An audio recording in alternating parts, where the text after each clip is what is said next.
much. Welcome to the Be Fearless podcast. Today is our fourth episode, and we have the fabulous Sarah Zolecki here with us. Welcome, Sarah. Thank you. Hi, everybody. It's good to be here. So awesome. So, Sarah, probably a lot of people from my audience maybe don't know you, and I definitely want them to get to know you. So, where are you from?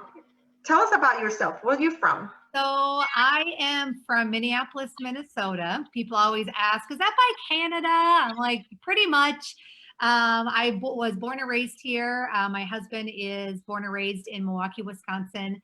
We lived in California, though, for over a decade. So I definitely feel like I am part California, and moved back here once we started having children. And we have two little kids, not too little anymore, getting big, a 6-year-old and an 8-year-old. And I work my business side by side with my husband, which is incredible. That's amazing. That's amazing. A lot of people don't get to do that, and that's wow, impressive, and a blessing, of course. Yeah, big time. So tell us, how was your life growing up?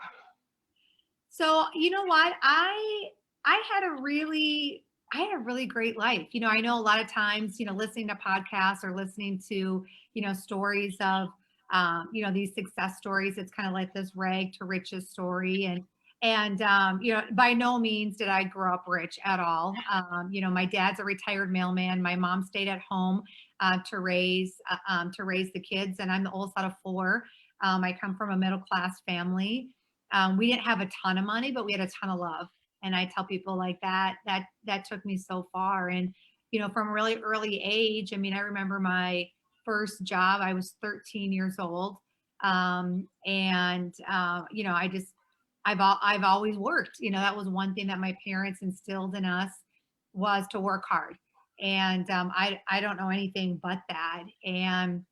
But I also know too that, I had parents that just encouraged us to get passionate about something. They didn't care what we were passionate about, just get passionate, because they said, majority of people out there are walking around as kind of like an empty shell, right? There's an empty, dead shell. And so for me, I mean, I'm the oldest out of 4. And so, I when I first got introduced to network marketing, my whole life was turned upside down, because it was exciting. I had no idea anything about the profession. I was working as a nanny. I was also going to college part-time. I was still trying to figure out what the heck I actually wanted to do with my life. Because I was only 21, right? I mean, I was still a kid. So let me ask you a question. Now that you kind of like, summarizing that period of time, and your father taught you to be passionate about something, right? Yep. What was your dream growing as you were growing up, and what was your passion? What do you want it to be when you grow up? At that time, 13, having your first job. I always wanted to be a kindergarten teacher. Isn't that funny? I love kids so much. I mean, it probably is why I'm the oldest out of 4. I love kids. I'm like a kid magnet. Anywhere that I go, it's like immediately I have connections with kids. And I always wanted to be a teacher. And it's interesting because obviously it's come full circle, right? I'm not quote unquote a teacher, but in network marketing I am, right? I teach thousands of people how to build an online business. So just that piece of just educating and just, I think, showing people what's possible, and just seeing the spark in their eyes when they're learning something new. Like I love that. And I've always wanted to be a teacher my whole entire life. That's awesome. That's amazing. Well, that explains why you became a nanny, because you love children. I mean, you were to be a kindergarten teacher. So that's amazing. So let me ask you a question. When was your aha moment that, at this point you're a nanny, and then you have this aha moment of, wow, okay, I need to change my life, or what circumstances were happening that, makes you take a decision to move forward with something else? Well, okay. So at the time I was living in Dallas, Texas. I was nannying for 2 families that played at NHL hockey, so professional hockey. And I loved what I did, right? I loved the career. I love people that are nannies, right? I definitely don't discredit that career at all. But here's the challenge that happened to me is that probably my biggest aha moment was I was sitting in the living room with the kids and also with the mom, right? And we were sitting there, and both the kids wanted to do something, and they came up to me before they went to them, and like we were both sitting on the couch, and they could have went to their mom or they could have went to me, and they started coming to me with everything first, right? And I was like, oh my gosh, this is kind of crazy, because I realized, like, this was starting to become a weird situation, Mhm. because like I was the mom now. You know what I mean? They would come to me first before they would go to their mom. And I just kind of sat down and just kind of realized, oh my gosh, you know what? Like, I think this might be time for a change for me. And it was a hard decision, but I also knew that, I share with people all the time, like, I loved what I did, but I was living in somebody else's house. I was raising somebody else's kids. I was driving somebody else's car. You know what I mean? Like, none of that life was actually mine. Like, I wasn't living my own life yet. Mhm. And I just realized I need to do something for me. You know what I mean? I need to have ownership, do something for me. And I didn't know what it was going to be at the time. I moved back to Minneapolis and started working some part-time jobs. And, that's then when I was introduced to, the profession. But I just knew at that point I needed to make a change. I just didn't know what that actually was going to look like. Okay. My next question will be, since that was your biggest challenge, trying to figure out how you overcome that challenge. What do you do to kind of like figure out, okay, this is the path that I'm going to follow? How do you define your niche? Um, well, I didn't know what my niche was then. You know what I mean? Like, I was just, but I did have a bigger vision for my life. So I don't know if it's necessarily like defining your niche. I think what it is, I mean, what's a vision that you have for your life? Most people don't even have a vision, right? So if you don't have a vision, you're not clear, it's foggy, right? So Okay. all I knew is that I had a big vision where I wanted to make a big impact. And I didn't know what that looked like. I wanted to make an impact to the masses, not just one-on-one, right? And again, I didn't know what that looked like. I didn't know it was network marketing, but I had that vision, and I knew that if I was going to stay where I was at, it just wasn't going to happen. And so I think the biggest thing is you have to be, number one, do you have a vision? Number two, you have to be willing to act on that, even when it's scary. Like, I had to be willing to step into the unknown. I didn't step into the known, right? I didn't step into the, okay, I know exactly what I'm going to do. No, I stepped in and said, okay, this is scary, but I know I need to make this step. And I know that everything else is going to follow suit. Right. And obviously those things unveiled itself to me, once I started taking those steps. So I didn't necessarily like define my niche. I just had a vision, took the steps, and then I knew the rest of it was going to start unfolding, and it did.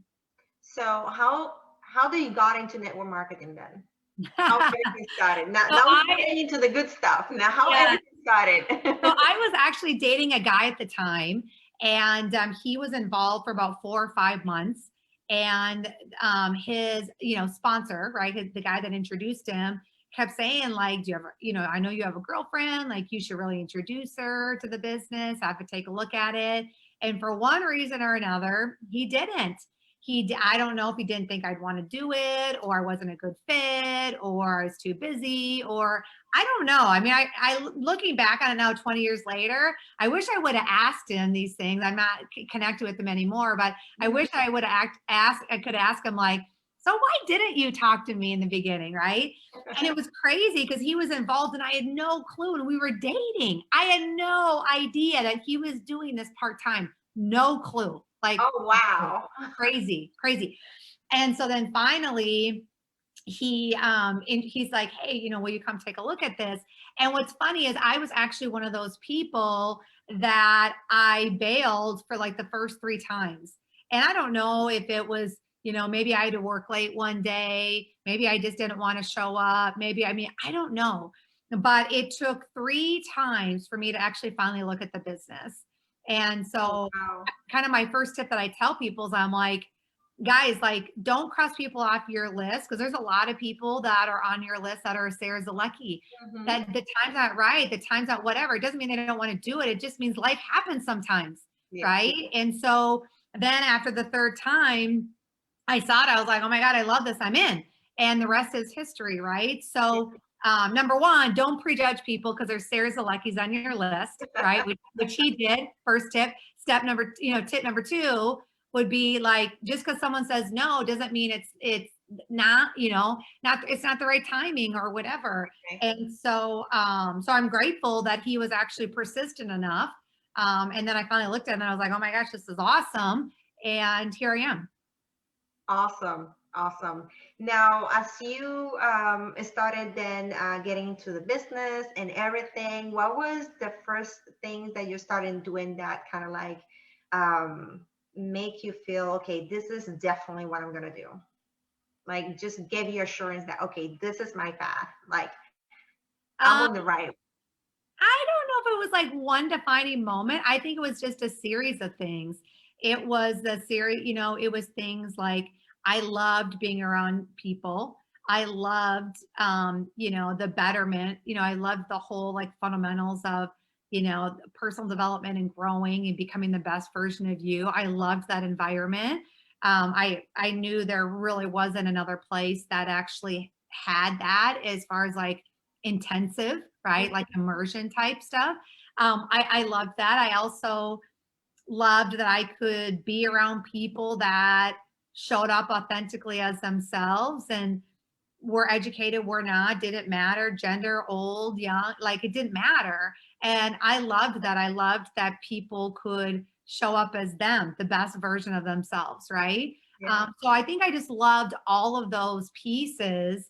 And I loved the, bringing people in and helping them have success. I loved being part of that, seeing people have that sense of accomplishment, like all of those things that embody network marketing. I fell in love with all of it. And all of that happened just the more that you're around it, the more you're introduced to different things that are part of it, right? Yeah.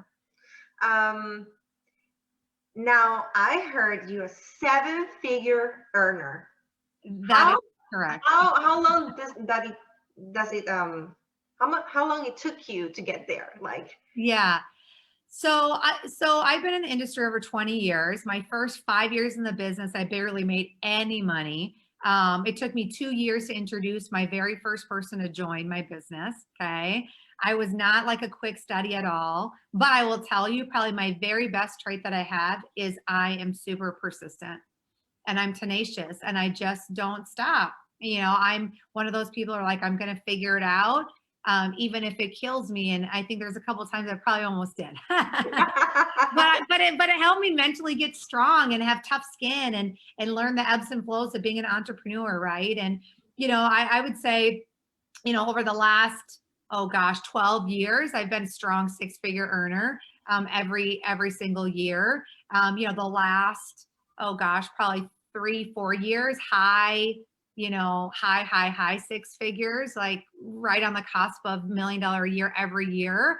So I feel like I've been there, been there for a while. And then obviously then the tipping point happened, well over $1 million this past year. But I think for me, it's just the natural progression of, just getting good at your craft, right? No matter what profession that you're in, we all work hard and work hard at something. And, for me, it's been that, ebbs and flows. But I think too, I mean, I love that I wasn't an overnight success story, because I do feel that people can relate to my story. They're like, oh my gosh. And I think they're inspired by it. And I think that they also feel like, you know what, like, okay, there's hope for me. Versus sometimes hearing these stories of, hey, I got in and 6 months later they're at the top of a company. Like, I love that. Is it, can people do it? For sure. But I think for the average person like myself, they just go, wow, that's amazing. I don't know if that could ever be me. Where when they hear my story, they go, oh, you know what? It is possible. I Right? think about that every day. I'm like, it is possible. She did Yeah. it. It is possible. It is totally possible, right? It And is. I tell people, like, I don't care. Like, so what? So the last 12 years of my life, like, I made six figures and I didn't make $1 million a year. Who really cares? Like, where else can you go that you can work super part-time? You can work at home. You can work your own hours. You can work around your kids. You can work an online business. You can be plugged into an amazing community and make a six-figure income. You can call the shots. You can eat lunch when you want. You can take a break when you want. You can go Yep. on vacation where you want. Do you know what I'm saying? Like, where else can you actually do that? You can't. Nowhere else. And Just that's the thing that I'm like, we got, you got to make sure too and go, wow, like, what a blessing that we all had to be a part of this amazing profession. it is. It is indeed. Now, let me ask you a question. I'm Okay. curious. So, tell me, which has been the biggest paycheck that you have get, and what do you do with it? So I want to be careful because I don't want to like unfairly entice people like to join the business. I have to be super careful. It has Yeah. been over six a month, right? Okay. So I mean, for us, we are big believers in, we live under our means for sure. We teach people, I tell people all the time on our team, it's not the money that you make, it's the money that you keep. That's right. Okay. That makes So I it tell easy, people, right? don't go out and buy crazy cars, but big homes, whatever. I'm like, we focus on people with, it's like, hey, listen, pay down your debt, get out of debt. Make sure Exactly. you're paying into your kids' college tuition fund. Make sure you have 6 months to a year to 18 months in savings. Make Yeah. sure that you got, you know what I mean? Make sure you're tithing 10% of your check every month to whether for your church or community or nonprofits or whatever it may be, right? So for us, we're really diversified and we're really, really smart with our money. And, because again, for us, this is about building something long-term. Exactly. And so that whole piece is the education process too. But I'll tell you, we invest a lot back into our business. Just like any other business owner would, is we reinvest back into our business to scale our business, to grow our business, to take care of our team, to love on our team. We do those things because we know that those things will continuously help us grow. That's right. I love it.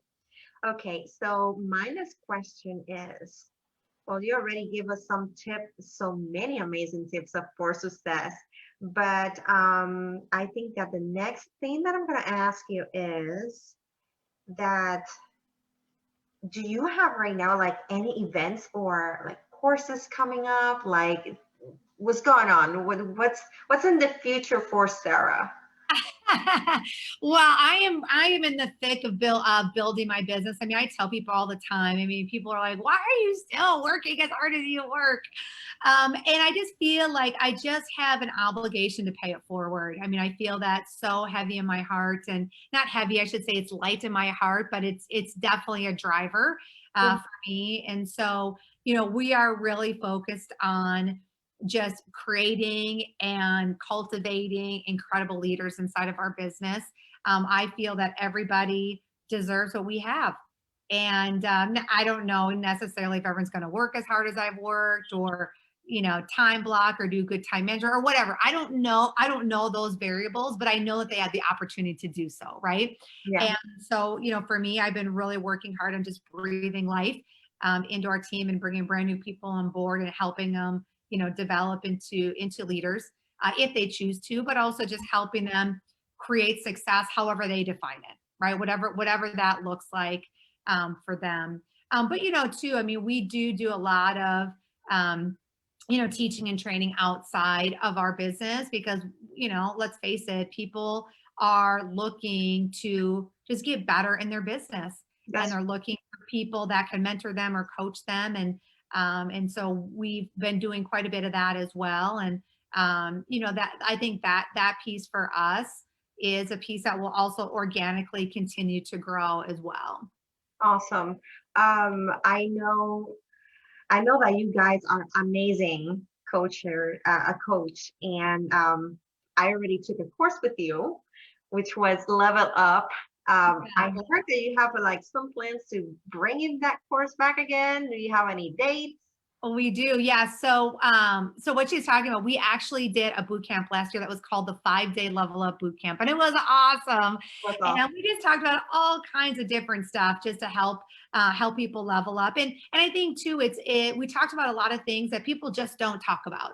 You know what I mean? It's like the elephants in the room that I'm like, guys, you need to educate entrepreneurs and network marketers on these things, and you have to equip them with the tools on just how to handle their ebbs and flows of their business. And I feel that, in our profession, I feel like people are just not given those tools to properly grow into great leaders. And so we created this boot camp, super fun. I'll give you guys all the details on it, but it's 5 days long. We're actually relaunching. We had so many people are like, would you ever do the boot camp again? And I think too, because I give away great prizes, right? Yes. I Yeah. mean, yes. Like, yes. So my love language is gifts. So I did a lot of gifts and giveaways and all that inside the group. So it's super fun. We have a blast in it. We really get to know a lot of people. We had a packed out group. And so it's a Facebook group that we do obviously on Facebook. And we are relaunching it January 25th through the 29th. Okay. So I'll make sure that we can get you guys the link in regards to it so you can get plugged in, but it's going to be super fun. And we're excited to hang out with everybody for that last week of January. Awesome. That's amazing. I mean, just having you here is amazing, but hearing, getting to, interview you and kind of pick on your brain and the things that you did all the way to reach out to, the top tier and be successful and is amazing. And just sharing that story with my audience means a lot to me. So I'm so thankful for you today. And also your training, whoever is watching this video, hey, this lady right here is awesome. And it's not only her, it's like the team. I mean, like you and your husband Tony, and which I bring in him next month. Yeah. So like the both of them are a perfect combination, and they make it so much fun, and you will not regret just enrolling in this boot camp. It is a couple days, but it's packed with information, and it did truly help me a lot, and I know it's going to help a lot of people. So before we go, I have one more question because I want to know everything. So tell me, Sarah, who is your biggest influence these days? Gosh, my biggest influence. You know what? I'm really influenced by my kids right now. I really am. I see how fast they're growing. Mm-hmm. I see how much they listen and watch and imitate and, want to be like my husband, Tony, and I.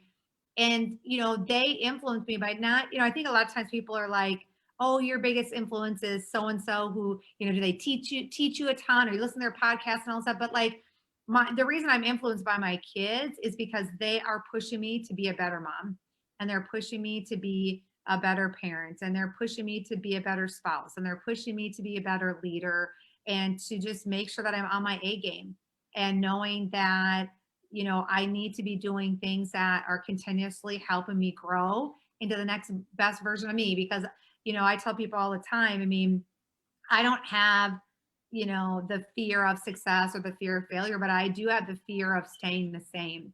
And I think we all should have that, where it's like, every year we need to reintroduce ourselves to us, meaning like we shouldn't recognize ourselves, meaning because we've gone through so much growth, right? Mm-hmm. And so for me, I feel like they are, they really are my number one influence right now, because it's just like, okay, I really need to show up the best version of myself for them. And what does that look like, whether it be handling situations with grace and circumstances of them seeing how I handle those things, right? And because ultimately I'm teaching them their coping skills and how to be a good citizen and good person in the world, right? So so for me right now, my biggest influence is definitely my children. Amazing. I love it. I love it. Thank you so much, Sarah. Where people can contact you or get in touch with you? So obviously, social media, right? Instagram, Facebook, we're on there all over the place. You also can go to our website, sarahantony.com. So SARAH and then AND and then TONY, right? So sarahantony.com is where you guys can get connected with us. And it'd be great to be connected and follow each other along. That's amazing. That's awesome. Well, thank you so much for being here today. Next week, I have a special guest here. We have International Miss USA, Macal Reed Carroll. She will be with us next week at 1 p.m. So don't miss it. And just bear with me while I try to find. Yep, I found the bottom to say goodbye until next week. Bye-bye. Thank you, Sarah. Bye. Thanks for having me.